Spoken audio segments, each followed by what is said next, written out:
یہ ایک بہت ہی جذباتی اور گہری کہانی ہے جو 1940 میں لکھی گئی تھی۔ اس کا مرکزی خیال تنہائی اور اپنی بات کسی کو سمجھانے کی تڑپ ہے۔ سب سے حیران کن حقیقت یہ ہے کہ جب مصنفہ نے یہ شاہکار کتاب لکھی تو ان کی عمر صرف 23 سال تھی۔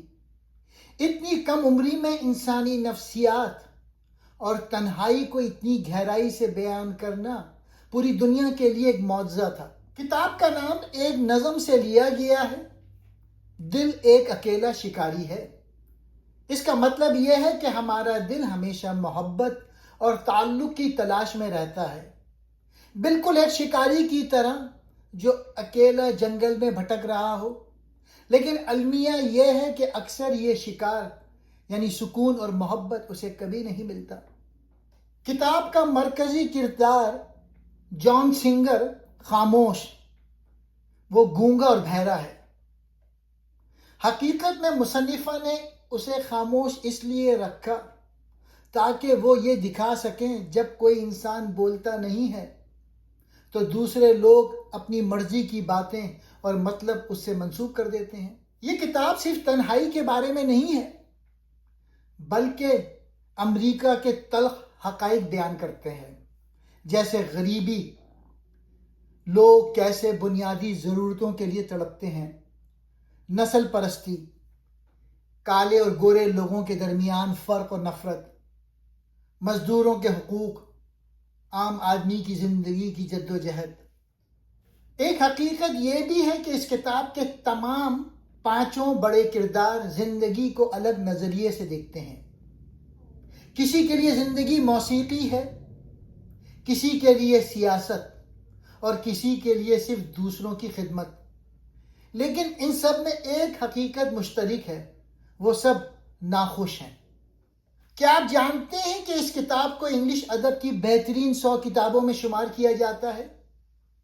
اس کی وجہ یہ ہے کہ یہ کتاب ہمیں بتاتی ہے کہ انسان کتنا ہی پڑھ لکھ جائے وہ دوسرے انسان کے دل کا حال نہیں جان سکتا۔ اب میں اس کہانی کا پلاٹ بتاتا ہوں۔ یہ کہانی بنیادی طور پہ جان سنگر نامی ایک بہرے گونگے آدمی کے گرد گھومتی ہے۔ جان ایک خاموش، نرم دل اور اچھے انسان ہیں جو لوگوں کی بات سنتے ہیں لیکن جواب نہیں دے سکتے کیونکہ وہ بول نہیں سکتے، وہ بہرے اور گونگے ہیں۔ شروع میں وہ اپنے دوست اینٹونیو پولس، وہ بھی بہرا اور گونگا ہے، اس کے ساتھ رہتے ہیں، لیکن جب اس دوست کو پاگل خانے میں بھیج دیا جاتا ہے تو جان اکیلا ہو جاتا ہے۔ پھر 4 مختلف لوگ جان کے پاس آ کر اپنی باتیں کرتے ہیں اور اپنے دل کی بات ان پر ڈال دیتے ہیں کیونکہ وہ خاموشی سے سنتے ہیں اور کوئی فیصلہ نہیں کرتے۔ یہ 4 لوگ ہیں۔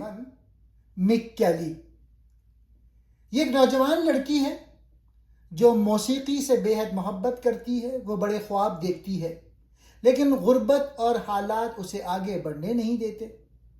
وہ دل ہی دل میں بہت کچھ محسوس کرتی ہے مگر کسی کو بتا نہیں پاتی۔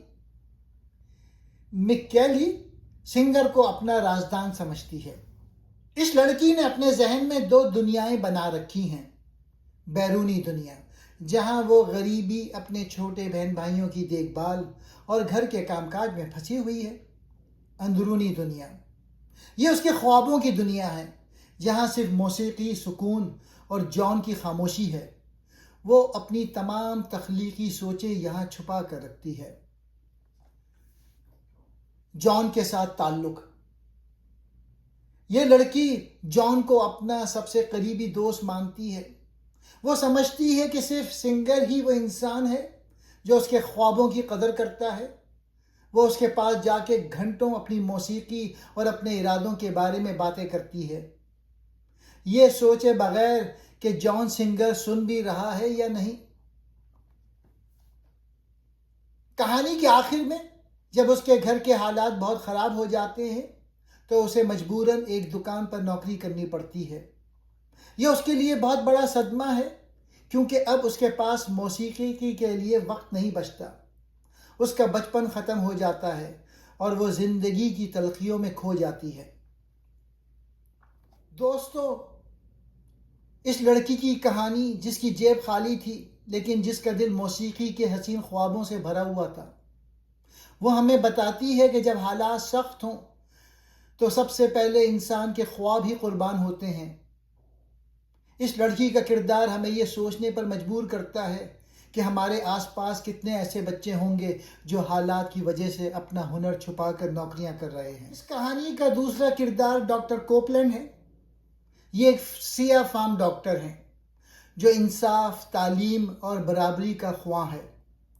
وہ معاشرے کی ناانصافیوں کے خلاف آواز اٹھانا چاہتا ہے لیکن اس کی بات نہیں سنتے۔ وہ بھی جان کو ایسے شخص سمجھتا ہے جو اس کی باتوں کو سمجھتا ہے۔ ڈاکٹر جو کہ کالا آدمی ہے، اپنے لوگوں کی حالت بدلنے کا جنون ہے۔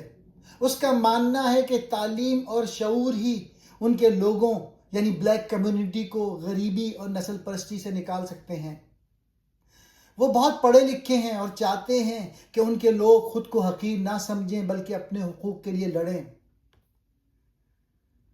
ڈاکٹر کا سب سے بڑا دکھ یہ ہے کہ وہ اپنے لوگوں کی تقدیر بدلنا چاہتے ہیں لیکن وہ اپنے ہی بچوں کو اپنی سوچ کے مطابق نہیں ڈھال سکے۔ ان کے بچے ان کی سخت طبیعت اور ان کی انقلابی خیالات کی وجہ سے ان سے دور ہو گئے ہیں۔ جان کے ساتھ تعلق باقی کرداروں کی طرح ڈاکٹر بھی جان کے پاس سکون کی تلاش میں جاتے ہیں۔ وہ جان کو ایک ایسا انسان سمجھتے ہیں جو نسلی تعصب سے پاک ہے اور ان کی باتوں کو توجہ سے سن سکتا ہے۔ وہ جان کے سامنے اپنی وہ ناکامیاں اور دکھ بیان کرتے ہیں جو وہ کسی اور سے نہیں کہہ سکتے۔ ڈاکٹر کو ٹیوبرکلوسس جیسی خطرناک بیماری ہے جو ان کی ہمت توڑ دیتی ہے۔ کہانی کے آخر میں وہ خود کو بہت ہارا ہوا محسوس کرتے ہیں کیونکہ نہ تو وہ سماج کو بدل سکے اور نہ ہی اپنے خاندان کو اکٹھا کر سکے۔ کبھی کبھی زیادہ علم اور بڑے مقاصد انسان کو عام لوگوں سے دور کر دیتا ہے۔ ڈاکٹر صاحب اتنے اصولی انسان بن گئے تھے کہ وہ جذباتی ہونا بھول گئے تھے۔ دوستو، ڈاکٹر ایک ایسے شخص ہیں جو پوری دنیا کو روشنی دکھانا چاہتے تھے لیکن خود اندھیرے اور تنہائی میں گھرے ہوئے تھے۔ ان کی زندگی ہمیں سکھاتی ہے کہ اگر آپ دوسروں کی اصلاح میں اتنے سخت ہو جائیں کہ اپنوں سے ہی دور ہو جائیں تو بڑی سی بڑی کامیابی بھی ادھوری رہ جاتی ہے۔ کہانی کا تیسرا کردار جیک ہے۔ جیک ایک غصے والا، بے چین اور باغی انسان ہے۔ وہ سرمایہ دارانہ نظام اور غربت کے خلاف بولتا ہے لیکن اس کا غصہ لوگوں کو دور کر دیتا ہے۔ وہ بھی جان سے باتیں کرتا ہے اور سمجھتا ہے کہ جان اس کا ہم خیال ہے۔ جیک جو سماج کے نظام سے سخت نفرت کرتا ہے، وہ ایک مزدور ہے لیکن اس کا ذہن ایک انقلابی ہے۔ جیک ایک ایسا انسان ہے جو غریبوں اور مزدوروں پر ہونے والے ظلم کو دیکھ کر تڑپ اٹھتا ہے۔ وہ چاہتا ہے کہ مزدور متحد ہو جائیں اور اپنے حقوق کے لیے لڑیں، لیکن اسے دکھ اس بات کا ہے کہ عام لوگ اپنی حالت بدلنے میں دلچسپی نہیں رکھتے۔ جیک کا سب سے بڑا مسئلہ اس کا بے قابو غصہ ہے۔ وہ اکثر نشے میں رہتا ہے کیونکہ وہ دنیا کی ناانصافیوں کو برداشت نہیں کر پاتا۔ جب وہ نشے میں ہوتا ہے تو چیختا چلاتا ہے اور لوگوں کو انقلاب کی دعوت دیتا ہے لیکن لوگ اسے صرف ایک پاگل شرابی سمجھ کر نظر انداز کر دیتے ہیں۔ جیک بھی جان کے پاس اس لیے جاتا ہے کیونکہ اسے لگتا ہے کہ جان ہی وہ واحد انسان ہے جو اس کے انقلابی نظریات کو سمجھ سکتا ہے۔ وہ گھنٹوں جان کے سامنے بیٹھ کر دنیا کے سیاسی نظام پر تقریریں کرتا ہے۔ اسے لگتا ہے کہ جان اس کی باتوں سے متفق ہے، حالانکہ جان کو اکثر اس کی باتیں سمجھ ہی نہیں آتی کیونکہ وہ بہرا گونگا ہے۔ دوستو، جیک اس شخص کی کہانی ہے جو دنیا کو بدلنا چاہتا ہے لیکن کوئی اس کی بات سننے کو تیار نہ تھا۔ وہ چیختا رہا، چلاتا رہا لیکن لوگوں کے لیے وہ صرف ایک شور مچانے والا اجنبی تھا۔ جیک ہمیں سکھاتا ہے کہ اگر آپ کے پاس سچائی ہے بھی لیکن اسے سننے والا کوئی نہیں تو وہ سچائی آپ کے اپنے اندر ایک بوجھ بن جاتی ہے۔ چوتھا کریکٹر اینتونیو پولس جان کا قریبی دوست ہے۔ لیکن وہ خود غرض اور غیر سنجیدہ انسان ہے. وہ جان کے جذبات کو نہیں سمجھتا، مگر جان اس سے بے انتہا محبت کرتا ہے. جان سنگر کے لیے اینٹونوپولس صرف ایک دوست نہیں بلکہ اس کی پوری زندگی تھا. جان اپنی ہر خوشی، ہر غم اور ہر سوچ اشاروں کی زبان میں اینٹونیوپولس سے شیئر کرتا تھا. وہ سمجھتا تھا کہ اینٹونیوپولس اسے دنیا میں سب سے بہتر سمجھتا ہے. حقیقت میں اینٹونیو ایک سست، کھانے کا شوقین اور تھوڑا خود غرض انسان تھا. وہ جان کی باتوں میں زیادہ دلچسپی نہیں لیتا تھا. جب جان اسے اپنے دل کا حال بتاتا تو وہ اکثر یا تو سو جاتا یا کھانے کی طرف متوجہ ہو جاتا. جان کے دوست کا کردار دکھاتا ہے کہ کبھی کبھی ہم کسی ایسے شخص سے محبت کرتے ہیں جو ہماری محبت کے قابل نہیں ہوتا، لیکن ہماری تنہائی ہمیں اس کا دیوانہ بنا دیتی ہے. ذہنی بیماری اور جدائی. اینٹونیو کی طبیعت بگڑنے لگی. وہ لوگوں کی چیزیں چرانے لگا اور سر عام عجیب حرکتیں کرنے لگا. اس کے کزن نے اسے ایک پاگل خانے بھیج دیا.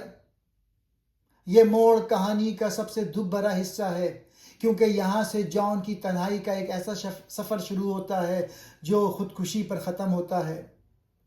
جب جان کو پتہ چلتا ہے کہ اس کے دوست کا انتقال ہو گیا تو اس کے جینے کی آخری وجہ بھی ختم ہو جاتی ہے. جان کے لیے اس کا دوست اس کا واحد کان جو اسے سنتا تھا یا اسے لگتا تھا کہ سنتا ہے، ہمیشہ کے لیے بند ہو گیا. دوستوں، جان کے دوست کا کردار ہمیں انسانی فطرت کا ایک عجیب پہلو دکھاتا ہے. ہم سب کو اپنی زندگی میں ایک دوست کی ضرورت ہوتی ہے.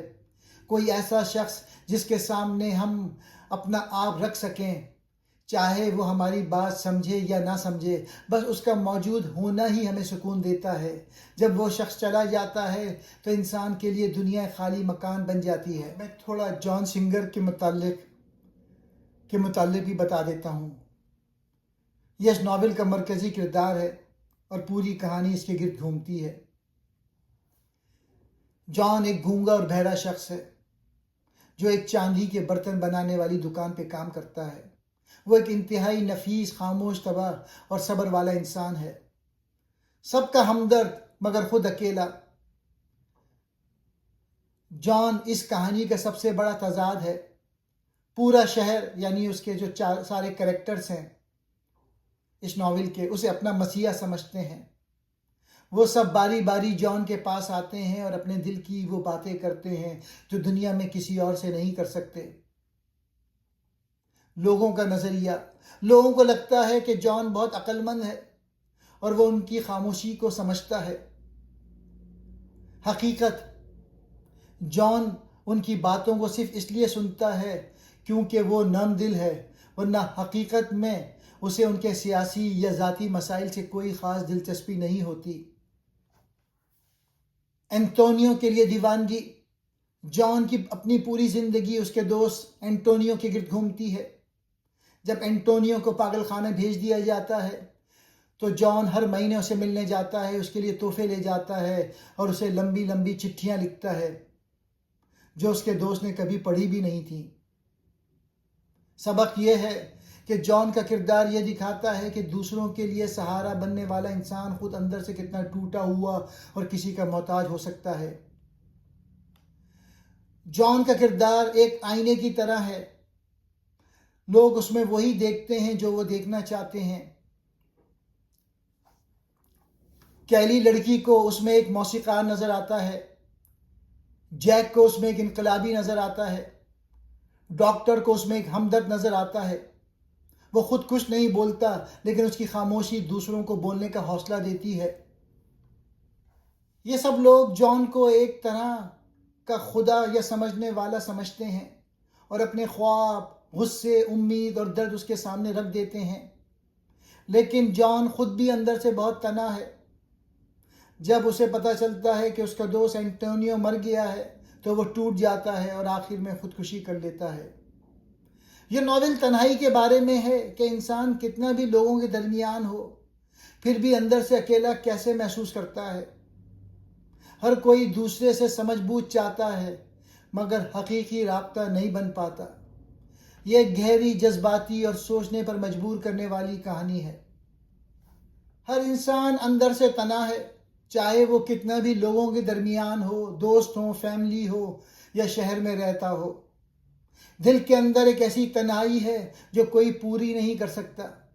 انسان ہمیشہ کسی ایسے شخص کی تلاش میں رہتا ہے جو اس کی بات سمجھے، اس کے درد کو جانے، اس کے خوابوں کو سنے اور اسے سمجھنے والا لگے۔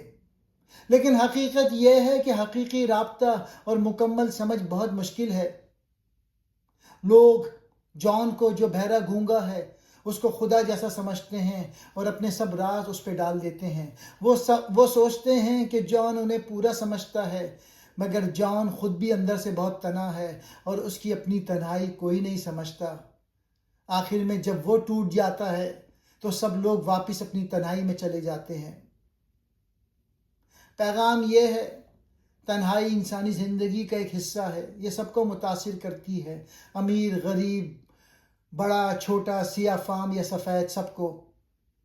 ہم سب تنہا شکاری ہیں جو دل میں محبت، سمجھ اور رابطے کی تلاش کرتے پھرتے ہیں، لیکن اکثر یہ تلاش ادھوری رہ جاتی ہے کیونکہ لوگ ایک دوسرے کو واقعی نہیں سمجھ پاتے۔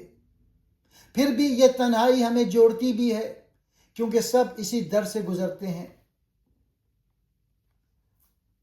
سادہ الفاظ میں، دل تنہا شکاری ہے۔ وہ ہمیشہ کسی کو ڈھونڈتا ہے جو اسے سمجھے، مگر اکثر وہ اکیلا ہی رہ جاتا ہے۔ انسان کی سب سے بڑی جدوجہد تنہائی سے نکلنے کی ہے، مگر یہ جدوجہد ہمیشہ مکمل نہیں ہوتی۔